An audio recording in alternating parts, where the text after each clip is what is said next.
Hi Sara, and welcome to the Recruiterbox video interview series. Thanks for taking the time to speak with us today. Just to tell our audience a little bit about you, Sara Sutton is the founder and CEO of Flexjobs.com, which she'll tell us about in just a second.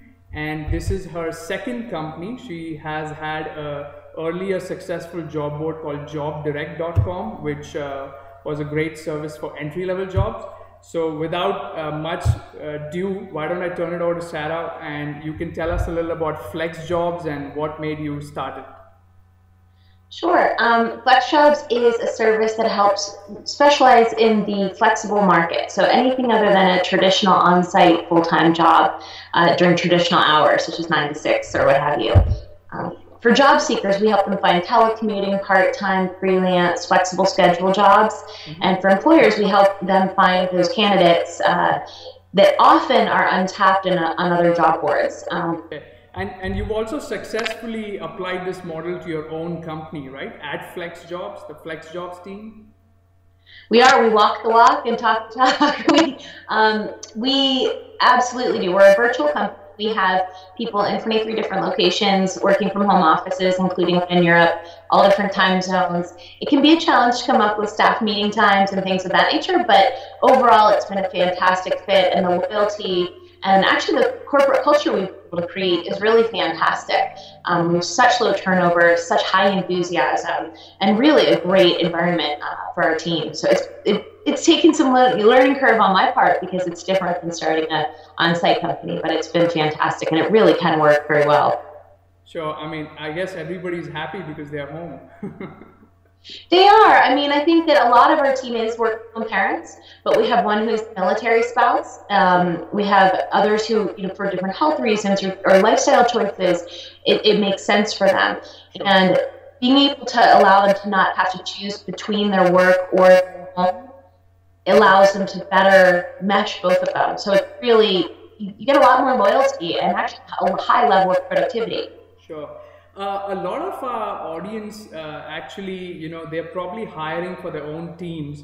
So can you tell us a little about, how was your experience hiring the first 5 employees, at Flexjobs? Where did you look? You've of course had a lot of experience in the, job board and online search market, but where did you look, and was there a particular style of sourcing that worked for you? Absolutely. I would say first I posted on Flexjobs because we are hiring for people who are working from home with flexible hours, so it did fit. But we also tested a number of different sites, everyone from Craigslist to Monster to smaller niche boards. And, I think that what's worked for me the best in hiring is to provide a pretty explicit job description, be very clear in what I want, also emphasize that people need to follow instructions, and if they don't, please don't waste my time. I won't waste yours, but you won't be considered if you don't follow instructions. It's always shocking how many people don't.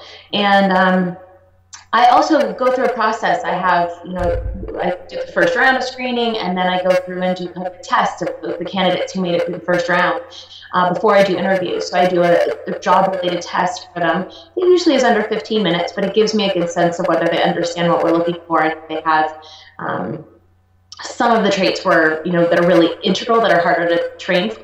Sure. And then from there we interview, and I certainly include a lot of ideals for telecommuting candidates, such as being proactive communicators, being self-disciplined, being able to manage your time really well, those types of things.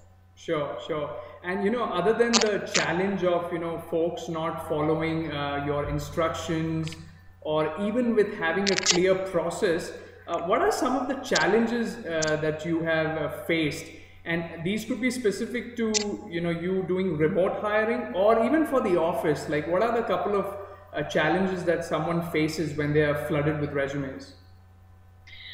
Yeah, I mean, I think the biggest challenge is the flood of resumes. It's just the overall volume. And I like to do my due diligence, and I like to look at every resume if I can, or at least look at every cover letter. So screening through this, we're a small business, so it's time consuming. I've brought on and delegated different managers of teams to help, so that helps divide the process and also gets a second set of eyes. Sure. But I think the biggest thing that I had to come full circle on in doing the due diligence, I still had to trust my gut. when you see a candidate that really stands out for some reason, oftentimes, and usually it's in the cover letter, because they're talking to me or they're writing in a way that's much more personal, just telling me why they're passionate about the company, why they really want to work, why this is a fit, and making that connection for me. That stands out to me, other than candidates, or much higher than candidates who are just saying, these are the keywords and skills I have that match.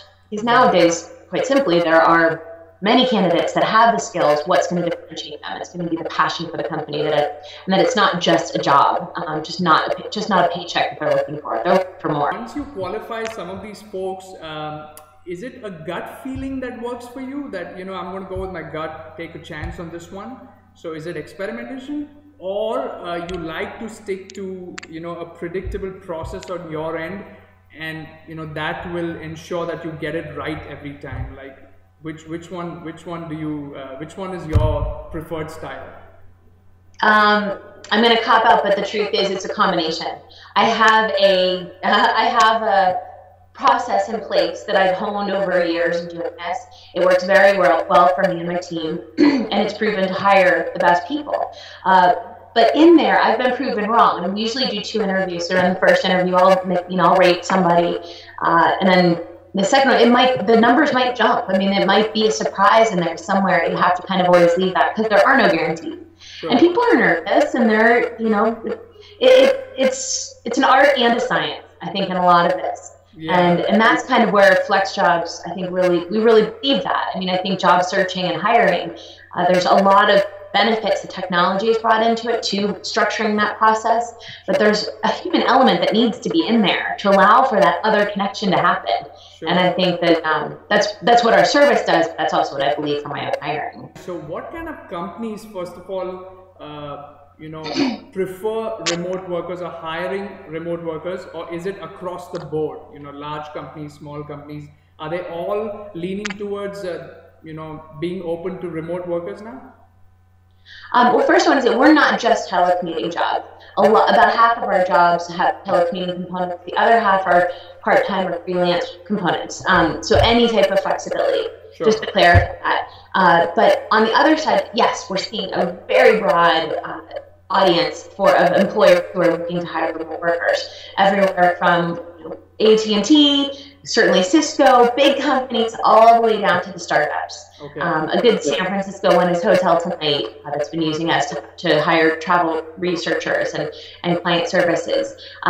So it's something that, because there are so many economic benefits for the short and long term, as well as the other lifestyle benefits, there's environmental benefits, there's emergency preparedness benefits. There are all kinds of reasons why having a telecommuting policy in place, either in full or in part, is a wise decision for companies. But I think the biggest thing that we find is that companies tend to think of telecommuting as either all or nothing.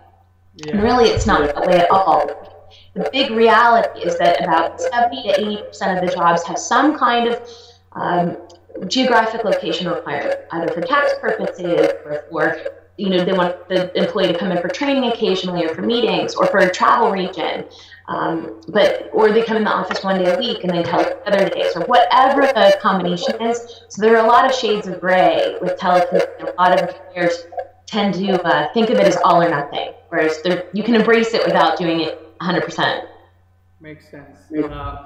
And have you had a chance to see any of your customers, any companies in your customer base that have done this well and are doing this in an interesting way, not just telecommuting, but being able to hire successfully? Have you seen any interesting processes other than the ones that you use to hire your team? We don't work too internally within the HR departments and companies, sure. But we certainly try to support the efforts. Forrester Research has used us extensively, and from what I understand, they have a fantastic telecommuting policy. When they have telecommuters come on board, they do an on-site training for several days.